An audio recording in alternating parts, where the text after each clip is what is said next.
Bom dia, estamos aqui ao vivo para falar do Evangelho segundo o Espiritismo. Vamos começar hoje um novo capítulo. Vamos começar o capítulo 7.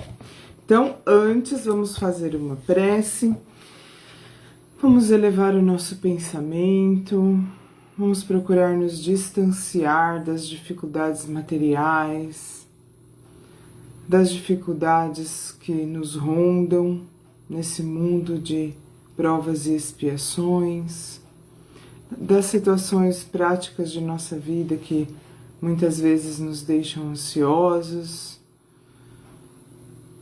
que muitas vezes nos desorientam, que muitas vezes nos magoam.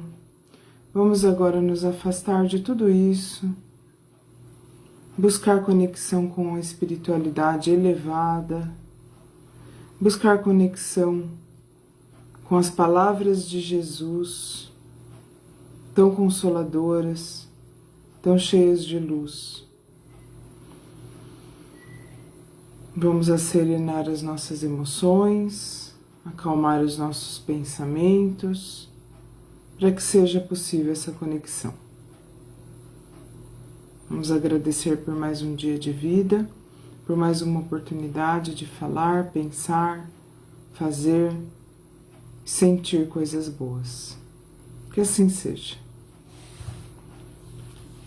Vamos lá. Capítulo 7. Bem-aventurados os pobres de espírito. O que é preciso entender por pobre de espírito? Bem-aventurados os pobres de espírito, pois deles é o reino dos céus. Foi o que Jesus falou, está em Mateus 5:3. A incredulidade zomba deste ensinamento moral. Bem-aventurados os pobres de espírito. Como tem zombado de outras afirmativas de Jesus, por não as entender. Por pobres de espírito, Jesus não se refere aos homens desprovidos de inteligência, mas sim aos humildes. Então aqui, quando ele fala pobre de espírito, ele está querendo dizer humilde, tá? A gente já conversou isso antes aqui nesses estudos do Evangelho. Existem diversas palavras, diversas frases que devem ser interpretadas com cuidado, já que ao longo dos séculos, ao longo dos milênios, essas afirmações, essas palavras de Jesus foram traduzidas e interpretadas centenas e centenas de vezes. Então nós temos que tomar muito cuidado com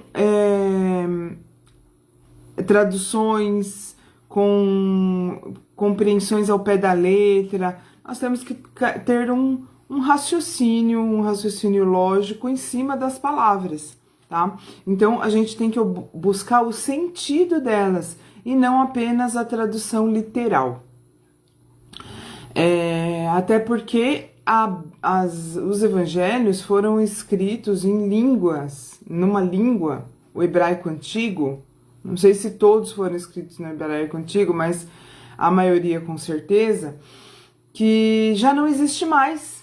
É uma língua que não tem mais nem como a gente pegar um dicionário para olhar o que significa aquela palavra. Então, o que nós temos mesmo disponível são frutos de tradução em cima de tradução. Traduziu para uma língua, depois para outra, depois para outra, depois para outra, até chegar hoje em dia no português. Isso sem falar das interpretações que foram feitas. Né? Interpretações significa que alguns interesses podem ter levado a transcrições diferenciadas da ideia original. Então, a gente tem que ter lógica e raciocínio para a gente ver o que faz sentido e o que não faz sentido. E aqui, a ideia de pobre de espírito nós devemos compreender como humildade. E aí a gente vai continuar lendo e vai ver que o que está sendo dito combina muito mais com essa ideia de humildade do que de pobreza espiritual. Até porque pobreza espiritual mesmo para cada pessoa pode ser uma coisa diferente, né? Então vamos adotar essa ideia de que aqui o que está sendo dito é sobre humildade, e aí ao longo da nossa conversa a gente vai ver que faz mais sentido mesmo pensar dessa forma. Por pobres de espírito, Jesus não se refere aos homens desprovidos de inteligência, mas sim aos humildes. Ele disse que é deles o reino dos céus e não dos orgulhosos.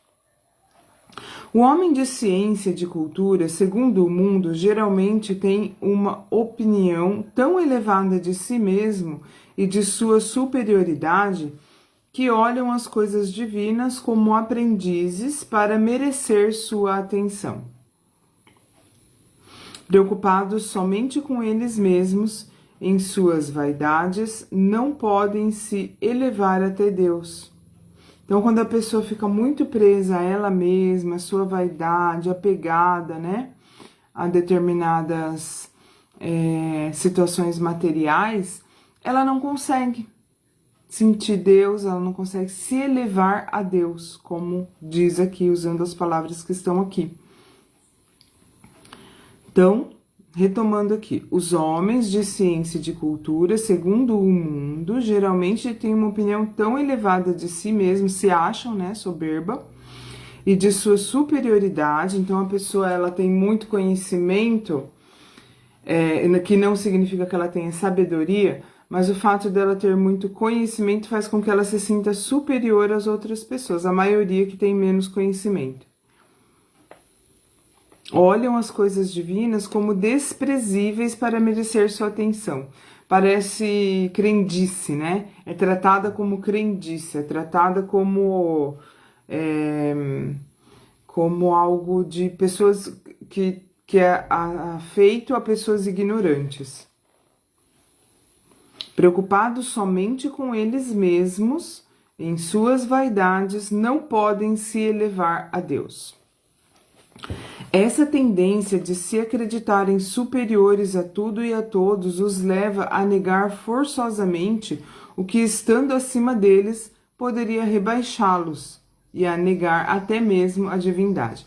Então, por vaidade, por soberba e por orgulho, as pessoas que são muito apegadas ao seu status intelectual, aos seus conhecimentos materiais, ela fica muito presa a essa ideia e o fato de pensar em alguém superior faz com que elas se sintam rebaixadas. Então, a vaidade, o orgulho é tão grande que elas não podem admitir algo acima delas. E admitir Deus seria insuportável, né? Para esses que se entregaram ao orgulho e à vaidade. Essa tendência de se acreditarem superiores a tudo e a todos leva a negar forçosamente o que, estando acima deles, poderia rebaixá-los e a negar até mesmo a divindade. Se consentem em admiti-la, negam-lhe um de seus mais belos dons divinos, sua ação providencial sobre as coisas do mundo, convencidos de que só eles bastam para bem governá-lo, de que não é necessário Deus, né? De que o próprio homem pode governar o mundo. Consideram sua inteligência... Consideram sua inteligência como se fosse a medida da inteligência universal. E julgando-se, então a inteligência deles é a medida da inteligência universal. Olha a soberba. É a mesma coisa que eu acreditar que não existe ninguém mais inteligente que eu e nem mesmo existe Deus, porque se Deus existisse, ele seria perfeito e ele seria mais inteligente que eu, então eu não quero acreditar que Deus existe. É demais, né? Consideram sua inteligência como se fosse a medida da inteligência universal, e julgando-se aptos a entender tudo, não creem na possibilidade daquilo que não entendem. Então, se eu sou tão inteligente, tão poderosa, minha inteligência tem um alcance tão, né, superior, e eu não consigo entender Deus, eu não consigo entender o que é Deus, como é Deus, então não deve existir. Porque a minha inteligência é suficiente para abranger todo o universo. Não tem nada no universo que eu não possa entender. Então, se eu não entendo Deus, Deus não existe. Considero-se inteligência como se fosse a medida para a inteligência daquilo que não entende. E quando opinam sobre alguma coisa, consideram seus julgamentos como definitivos e inapeláveis, ou seja, indiscutíveis. Então, se a pessoa tem aquela opinião, ninguém pode pensar o contrário, tá? Se a pessoa pensar o contrário, se ela tiver uma opinião diferente, ela tá errada. Não importa. Não importa mais nada. Importa que é diferente da minha opinião, então tá errado. Infelizmente, a gente vê muito isso, né? Eu tô rindo aqui porque chega a ser engraçado a pessoa ter esse tipo de... é inacreditável que alguém pense dessa forma, que alguém acredite realmente nisso. Mas é verdade. É inacreditável, mas é verdade. Existe sim, tá? Pessoa ser tão soberba, se achar tanto a última bolacha do pacote, que ela acha que até Deus não pode ser melhor que ela, então Deus não existe. Melhor pensar que não existe, né? A pessoa se engana. Porque, gente, se a gente olhar, se a gente fizer uma observação sincera, se a gente olhar com verdade, sabe? Com honestidade intelectual, a gente vai ver que nós não somos nada, na verdade. Nós não somos tão importantes assim, né? Eu até brinco quando eu dou aula com os meus alunos. Em uma determinada atividade que eu faço com eles, uma brincadeira que a gente faz, que eu falo assim, vou dar uma notícia para vocês, o mundo não gira ao seu redor, você não é o centro do universo. Então, é isso, é uma coisa tão óbvia, né? Que as coisas não dependem de nós totalmente, o que depende de nós é o nosso livre-arbítrio. Aquilo que acontece no mundo, não somos nós, seres humanos, que determinamos. Nós podemos atrair, nós podemos plasmar, nós podemos fazer com que as coisas se direcionem enquanto humanidade, enquanto grupo, se direcionem em determinado rumo, assim. Mas não sermos os únicos inteligentes do universo, né? Infelizmente tem muita gente que pensa assim. É triste, né? Porque uma hora ou outra a pessoa vai se deparar com a verdade e vai ser pior. Porque quanto mais você se eleva, pior é a queda, né? Quando se recusam a admitir o mundo invisível e um poder extra-humano, não é porque isso esteja acima de sua capacidade de entendimento, mas porque seu orgulho se revolta contra a ideia de que haja alguma coisa acima da qual não se possam colocar e que os faria descer do seu pedestal. É por isso que apenas tem sorrisos de desdém por tudo o que não é do mundo físico e visível. Eles se atribuem grande cultura e ciência para acreditarem nessas coisas que pensam ser boas, segundo eles, para as pessoas simples, considerando aqueles que as levam a sério como pobres de espírito. Então, eles nos consideram pobres de espírito quando nós levamos a sério as coisas de Deus, como se a gente fosse inferior, né? Mas é certo isso, quem muito se eleva, a queda é pior. Então, e assim, até ontem eu tava pensando nisso, nessa frase que eu ouvi um dia que faz todo sentido. Não ter dúvidas é muito perigoso. Quanto maiores as certezas, maior a ignorância. E o saber intelectual não reflete sabedoria. Saber intelectual significa conhecer. Eu li milhares de livros e essa informação está armazenada no meu cérebro e eu consigo fazer ligações entre elas e falar bonito. Isso não é sabedoria. Isso não tem nada a ver com sabedoria. Isso o Google, que não é um ser, faz. Sabedoria é você questionar, é você chegar a conclusões racionais e conseguir aplicá-las na vida, tornar a vida melhor, fazer com que a nossa própria vida e a vida de outras pessoas seja melhor. Isso é sabedoria. E eu não tô nem falando só no sentido de caridade, de bondade, de justiça. Eu tô falando também no sentido de fazer coisas que são úteis e que facilitam a vida. Isso é sabedoria. Agora, acumular informações não tem nada a ver com sabedoria. E normalmente esses que são soberbos, orgulhosos, vaidosos e que são esses que estão sendo relatados aqui nesse capítulo do Evangelho, nesse item do capítulo, são os que mais têm certezas, né? Os que menos têm dúvidas. Um dos maiores filósofos que já passou pelo planeta dizia o quê? Só sei que nada sei. Sócrates. Se ele dizia isso, quem sou eu para dizer o contrário?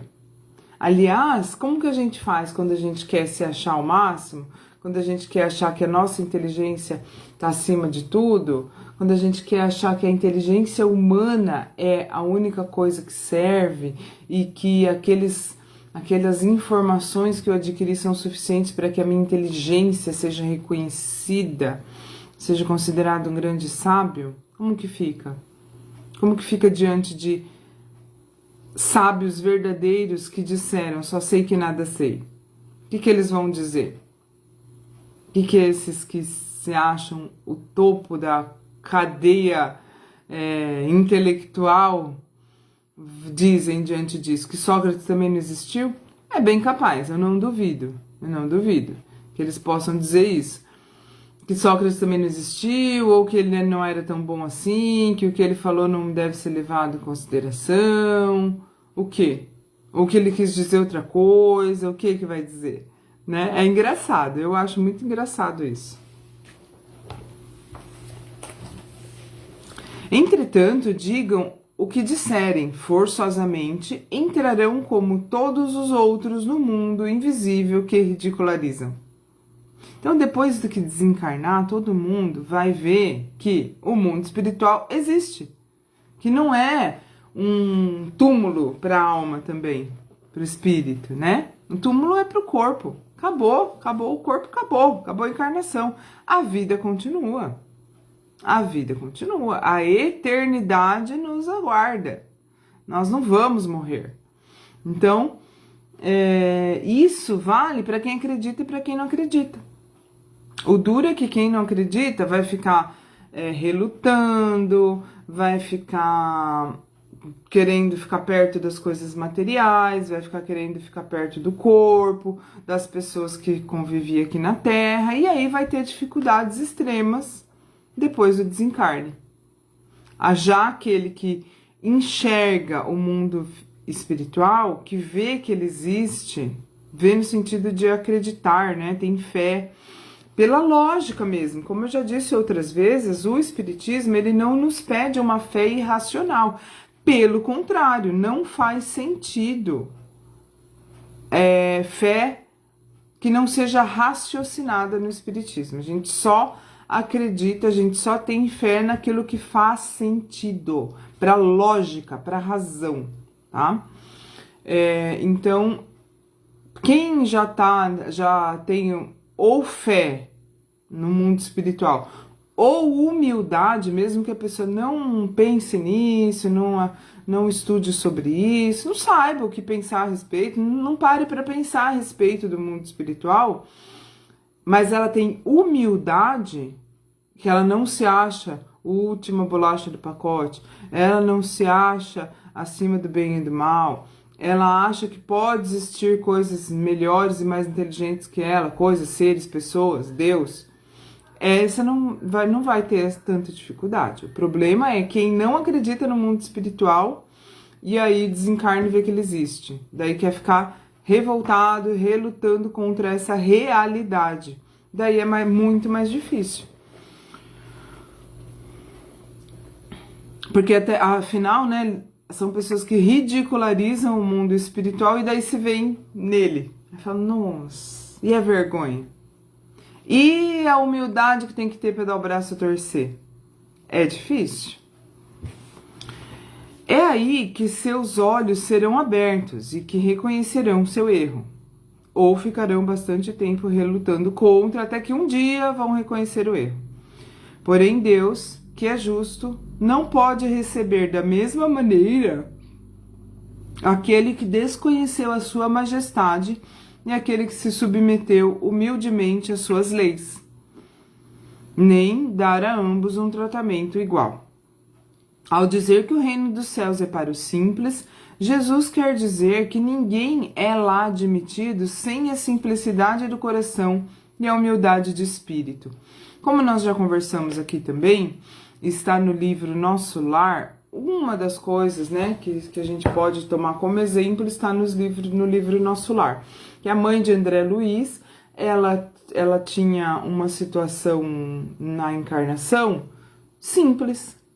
Ela tinha filhos e cuidava dos filhos, ela tinha um marido, que é o pai do André Luiz, e cuidava do marido, ela tinha a casa dela e era uma dona de casa, uma mulher do lar que não tinha grandes feitos, não fazia grandes coisas para fora da casa dela, né?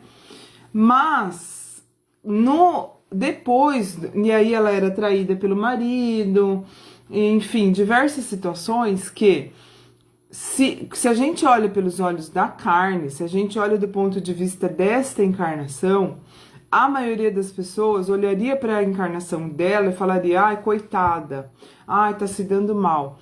Porém, então se dando bem, né, os que vivem uma vida cheia de luxo, cheia de grandes realizações, que são famosos, que são muito populares, que têm muito dinheiro. E ela não tinha nada desse tipo de preocupação. E ela, quando desencarnou, ficou numa situação espiritual muito acima dos outros que eram considerados, que estavam se dando bem na encarnação. Por exemplo, o marido dela, que tinha amantes e continuava casado com ela, e ela continuava sendo uma boa esposa para ele, era como se ele estava se dando bem, né? Tem amante, tá por aí, fazendo o que quer, o que gosta, se divertindo, tendo prazeres da carne, e ainda continua tendo a mulher dele em casa, cuidando dele. Se deu bem. Se deu bem. Leiam o livro Nosso Lar para vocês verem se ele se deu bem na vida de verdade, porque esse daqui é só uma prova, né? É só um momento ali um tempinho ali de esquecimento, um tempinho ali de situações para nos provar. Vai lá ver o que aconteceu com ele na vida verdadeira, que é a vida espiritual. Vai lá ver se foi fácil a situação. Então, o se dar bem é muito relativo. Porque o se dar bem por alguns anos aqui no planeta não tem nada a ver com a evolução espiritual. Pode ser que tenha, né? Pode ser que... Não tô falando que sempre quando a pessoa se dá bem materialmente, se dá bem... tem situações de prosperidade, que tem situações de felicidade, ela tá errada. Não é isso que eu tô dizendo. Inclusive, nós já conversamos sobre isso em outras oportunidades aqui no nosso estudo. Não é isso. Mas é bom olhar com ressalvas para esses desejos materiais, para essa convenção, né? Para essas ideias tão disseminadas no planeta Terra, na vida que a gente vive hoje. Porém, Deus, que é justo, não pode receber, tá bom, já li. Ao dizer que o reino dos céus é para os simples, Jesus quer dizer que ninguém é lá admitido sem a simplicidade do coração e a humildade do espírito. Que o inculto que possui essas qualidades